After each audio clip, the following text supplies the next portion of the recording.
ಕರಿವರದರಾಜನ ವೃಕ್ಷವನ. ಇದು ಚಾಮರಾಜನಗರದಿಂದ ಕೇವಲ 4 ಕಿಲೋಮೀಟರ್ ದೂರದಲ್ಲಿದೆ. ಇಲ್ಲಿ ಬೆಟ್ಟದಲ್ಲಿರುವಂಥ ದೇವಸ್ಥಾನಕ್ಕೆ ಹೋಗಬೇಕೆಂದರೆ ನಮಗೆ ಮೆಟ್ಟಿಲುಗಳನ್ನಾದರೂ ಹತ್ತಿ ಹೋಗಬಹುದು ಅಥವಾ ಮಣ್ಣು ದಾರಿಯ ಮುಖಾಂತರ ಆದರೂ ಹೋಗಬಹುದು. ಸುಮಾರು 850 ಮೆಟ್ಟಿಲುಗಳನ್ನು ಹತ್ತಿದ ನಂತರ ನಮಗೆ ಕರಿವರದರಾಜ ಸ್ವಾಮಿ ದೇವಸ್ಥಾನ ಸಿಗುತ್ತದೆ. ಇನ್ನೇನು ಆಲ್ಮೋಸ್ಟ್ ರೀಚ್ ಆದ್ವಿ ಅನ್ನೋ ಟೈಮಲ್ಲಿ ನಮ್ಮ ಬಲಭಾಗದಲ್ಲಿ ಕರಿವರದರಾಜ ಸ್ವಾಮಿ ದೇವಸ್ಥಾನದ ಒಂದು ಪಾದ ದೇವಸ್ಥಾನ ಸಿಗುತ್ತದೆ.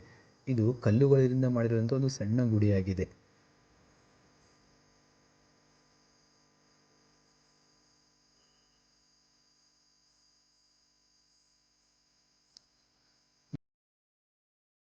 ಈ ಮೈನ್ ಟೆಂಪಲ್ ಬಂದ್ಬಿಟ್ಟು ಕರಿವರದರಾಜ ಸ್ವಾಮಿ, ಇದು ವಿಷ್ಣುವಿನ ಅವತಾರ ಇರುವಂಥ ಒಂದು ಕೃಷ್ಣನ ದೇವಸ್ಥಾನ.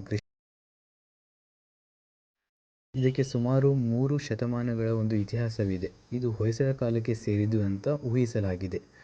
ಈ ದೇವಸ್ಥಾನದ ಪಕ್ಕದಲ್ಲಿ ನಮಗೆ ಹಾಗೆ ಸ್ವಲ್ಪ ಬಲಭಾಗದಲ್ಲಿ ನಡ್ಕೊಂಡು ಹೋದರೆ ಒಂದು ಸುಂದರವಾಗಿರುವಂಥ ಒಂದು ವ್ಯೂ ಪಾಯಿಂಟ್ ಸಿಗುತ್ತೆ. ಈ ವ್ಯೂ ಪಾಯಿಂಟಿಂದ ನಾವು ಸುತ್ತಮುತ್ತ ನೋಡಿದರೆ ನಮಗೆ ನಗರದ ಒಂದು ಚಿತ್ರಣವನ್ನು ಸಿಗುತ್ತದೆ. ಮೇಲಿಂದ ಕಾಣುವಂಥ ದೃಶ್ಯಗಳು ಮನಸ್ಸಿಗೆ ತುಂಬ ಹರುಷವನ್ನು ತರುತ್ತದೆ. ನಮಗಿಲ್ಲಿ ಇಲ್ಲಿ ಬಂದು ಕೂತ್ಕೊಂಡು ಸ್ವಲ್ಪ ಟೈಮು ಸ್ಪೆಂಡ್ ಮಾಡಿದ್ರೆ ಮನಸ್ಸಿಗೆ ಒಂಥರ ಏನೋ ನೆಮ್ಮದಿ ಸಿಗುತ್ತದೆ. ಚಾಮರಾಜನಗರದಲ್ಲಿರುವಂತಹ ಜನರು ಮತ್ತು ಅದರ ಸುತ್ತಮುತ್ತಲಿನ ನಿಸರ್ಗ ಪ್ರೇಮಿಗಳಿಗೆ ಇದೊಂಥರ ಹೇಳಿ ಮಾಡಿಸಿದ ಜಾಗ ಅಂತ ಹೇಳ್ಬೋದು.